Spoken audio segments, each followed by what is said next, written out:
Most welcome my friend. आज हम बात करते हैं रूट ऑफ इन्फेक्शंस, कैसे इस कोरोना वायरस का होता है और कौन से बॉडी सेल्स में जाता है, कैसे इस कोरोना वायरस का हमारी बॉडी सेल्स में रेप्लिकेशंस प्लस मल्टी ऑर्गन फेलियर तक, इस चीज़ को हम यहाँ डिस्कस करते हैं वन बाय वन में।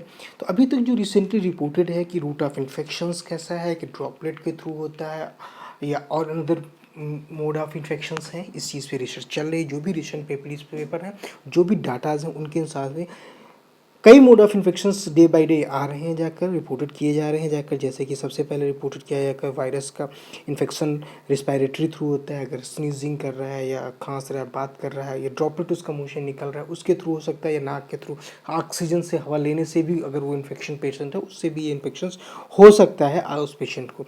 और रिसेंटली रिपोर्टेड ये भी किया गया है फीकल मैटर के द्वारा भी इसका इन्फेक्शन हो रहा है जाकर। जो इन्फेक्शन उस चीज़ को, टॉयलेट को, या जो इन्वायरमेंट में उस यूज़ कर रहा है, उसे भी इन्फेक्शन काजिंग कर रहा है। एक और रिपोर्टेड ये कहती है कि अगर किसी कंपाउंड में कोई बंदा सेम टाइप का वाटर सप्लाई यूज़ कर रहा है, अगर उसी बिल्डिंग्स में एक ही बंदे को हुआ तो सेम वाटर सप्लाई है, तो चांसेस हो सकते हैं इन्फेक्शन के लिए। अनदर रिपोर्ट ये भी कहती है कि अगर जो सेंट्रलाइज एसी का यूज़ किया जा रहा है, तो वहाँ पर सेंट्रलाइज एसी के यूज़ करने से भी जहाँ जहाँ तक वो सेंट्रलाइज एसी का यूटिलाइजेशन है, जिस एरिया में है, एक बंदे के इन्फेक्शन से वो एयर वहाँ तक फ्लोट करती है, तो इन्फेक्शन हो सकता है जाकर। इस चीज़ पे भी रिपोर्टेड किया जाकर आफ्टर, अगर इस, क्योंकि ये वायरस नया है तो अभी बहुत सारी ऐसी इन्फॉर्मेशंस हैं जो अवेलेबल्स नहीं है। आने वाले टाइम में धीरे धीरे इन्फॉर्मेशंस अवेलेबल होती जाएंगी जाकर। तो ये जो कोरोना वायरस है, इस चीज़ को हम देखते हैं कैसे धीरे धीरे करके कौन से बॉडी पार्ट को इन्फेक्ट करता है जाकर। ये हमारा लंग्स है जाकर, और इस पे डायरेक्टली इन्फेक्ट करता है जाकर। आफ्टर एंट्री करने के बाद ये बॉडी सेल्स में किस पार्ट में इन्फेक्शन करता है, ये हमारी एल्वेलाई शेल्स हैं जाकर। इन एल्वेलाई शेल्स में जाके ये इन्फेक्शंस काजिंग करता है जाकर। तो हम चलते हैं इन एल्वेलाई शेल्स को थोड़ा सा बड़े पिक्चर्स में स्टडी करते हैं ताकि तो हमें थोड़ा सा अच्छे से इस चीज़ को पता लगे कि एल्वेलाई शेल में मोड ऑफ एक्शन इनका कैसे है और किस तरीके से ये इन्फेक्शन काजिंग करती हैं जाकर। तो ये जो हमारी एल्वेलाई शेल्स हैं जाकर, इन के बारे में हम स्टडी करते हैं। ये हमारी एल्वेलाई शेल्स हो गई जाकर, जहाँ पे ये इन्फेक्ट करता है जाकर। तो ये हमारे जैसे एंट्री करता है, हमारे पास दो प्रकार की यहाँ सेल आपको दिख रही हैं, एक ये छोटी वाली सेल्स, एक ये बड़ी वाली सेल्स। इन छोटी वाली सेल्स को क्या बोलते हैं, बड़ी वाली सेल्स को बोला जाता है क्या, इन्हें न्यूमैटिक टाइप 1 सेल्स बोलते हैं। और जो ये बड़ी वाली सेल्स हैं, इनको न्यूमैटिक टाइप 2 बोला जाता है। न्यूमैटिक टाइप 2, मैं सही लिख नहीं पा रहा हूँ, लेकिन बट जस्ट ओके, तो हमें समझाना है। अब इनमें ये जो इन्फेक्शन होता है, सिर्फ टाइप 2 न्यूमैटिक सेल्स को ये वायरल इन्फेक्ट करता है जाकर। और इनका यहाँ पर क्या रोल है, इस चीज़ को भी थोड़ा सा हम बड़े डायग्राम्स में लेते हैं, और पूरा आज मैं सारी चीज़ें डायग्रामेटिकली बताऊँगा। इस सेल्स को हम थोड़ा सा बड़ा डायग्राम में लेते थे, ताकि डिटेल्स में हमें पता लगे कि ये सेल्स में जाके कैसे अपने आप को एक्शन करता है जाकर ये वायरस। तो ये आप डिटेल में समझ पाएंगे। ये हमारे पास आ गया जाकर एक वायरस का ये न्यूमैटिक सेल्स है जाकर। तो हम इस चीज़ को यहाँ पे लेते हैं। ये सेल्स है, ये न्यूमैटिक टाइप 2 सेल्स है। इसके ऊपर जो रिसेप्टर्स है, इसे हम बोलते हैं आकर एंजियोटेंसिन कन्वर्टिंग एंजाइम 2 से। और ये हमारा वायरस पार्टिकल्स है, कोरोना वायरस है।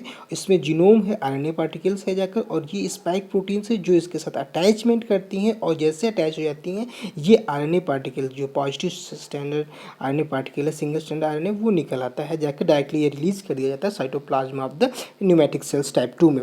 और जैसे ये रिलीज होता है, वैसे ये रिप्लिकेट करना शुरू कर जाता है और आरएनए पार्टिकल्स बनाना शुरू कर जाता है, और बहुत सारे आरएनए पार्टिकल्स बनाता है with the help of the RNA dependent RNA polymerase के थ्रू।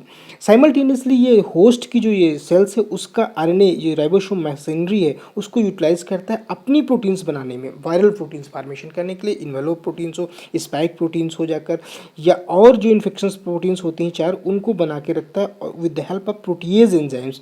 जैसे ये प्रोटीज एंजाइम्स के द्वारा प्रोटीन्स बन जाती हैं, ये आरएनए पार्टिकल्स ऑलरेडी बने होते हैं, इनको कंबाइन करता है और नए वायरस पार्टिकल्स का फॉर्मेशन करना शुरू कर देता है। तो आप ये देख रहे हैं, जैसे ही एंट्री किया, विद इन सेकेंड, मिनट, 1 घंटे जैसे इनका इंक्यूबेशन पीरियड होता है, इन्फेक्ट करके वायरल पार्टिकल, और ये जैसे वायरस पार्टिकल बनना शुरू होते हैं, रिलीज होते हैं, ये सेल्स डेड होना शुरू हो जाती है। यहाँ पर मैंने सिर्फ 3 सेल्स आपको दिखाई हैं, बहुत सारी सेल्स होती हैं, just I am showing the pictures. और ये जैसे रिलीज होती हैं और डेड सेल्स होती है, सेल्स डेड होने से हमारी बॉडी सेल्स में इन्फ्लेमेटरी रिस्पॉन्स शुरू हो जाते हैं।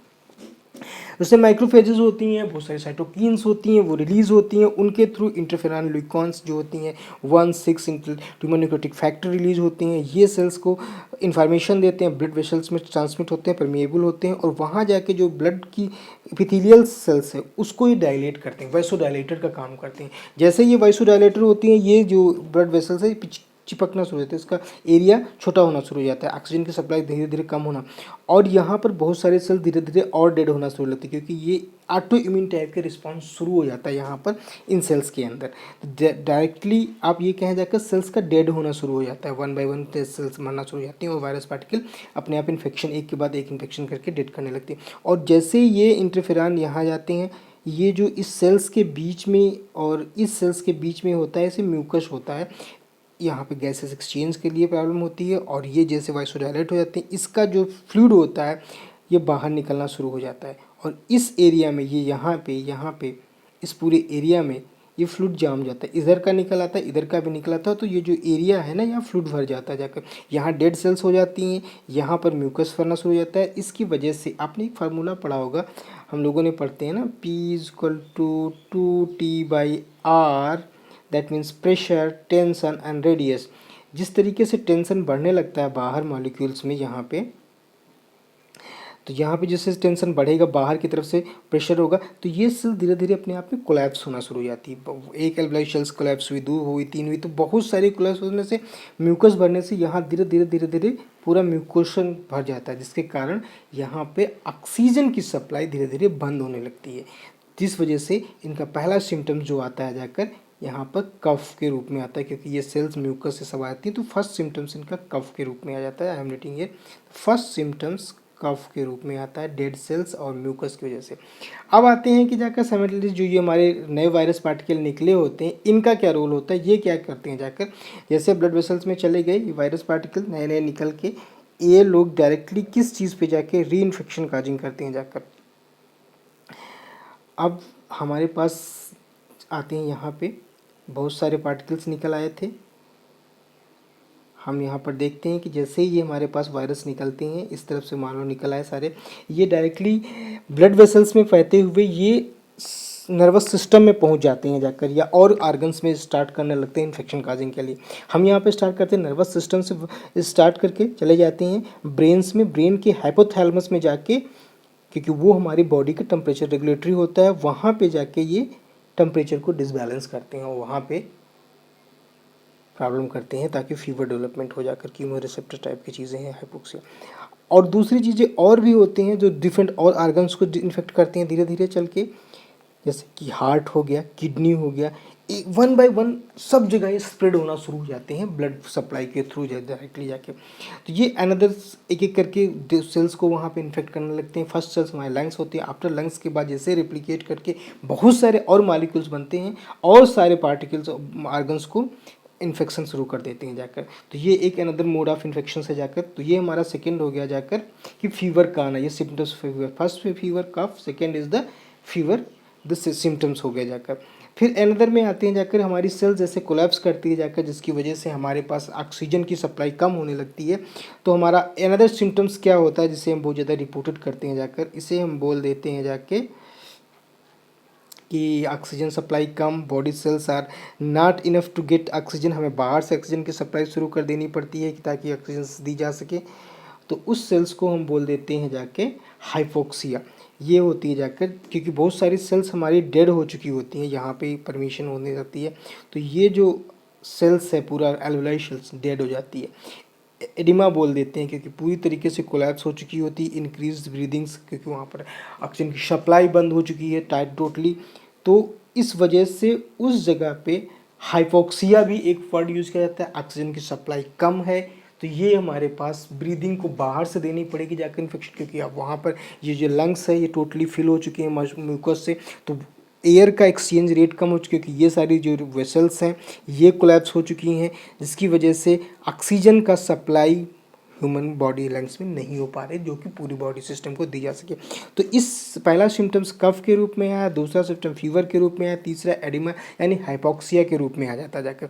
इस प्रकार से ये बॉडी सेल्स को धीरे धीरे एक एक करके कोलैप्स करना शुरू कर देती हैं जाकर। ये एक मोड ऑफ इन्फेक्शन है कोरोना वायरस का। तो इसी चीज़ में, क्योंकि एक मल्टी ऑर्गन फेलियर्स, जैसे यहाँ पर ब्रेन को फेल किया जाकर फिर धीरे धीरे जाके लंग्स को, हार्ट को फेल किया, किडनी पे भी जाके रिस्पॉन्स करती, क्योंकि इनका स्प्रेडिंग अब स्टार्ट हो जाता है वायरस का। तो ये एक लाइफ साइकिल है ये वायरस की, इस तरीके से वायरस इन्फेक्शन करता है। तो अभी मैंने फर्स्ट पार्ट है, इसमें मैं डिटेल्स बता दिया हूँ कि इन्फेक्शन कौन कौन से पार्ट में करता है, सिम्टम्स कौन से आते हैं। मैं इसका सेकेंड पार्ट बनाऊँगा, वहाँ पर और भी डिटेल में बताऊँगा। Thank you so much for watching this video, hope you will understand. Thank you.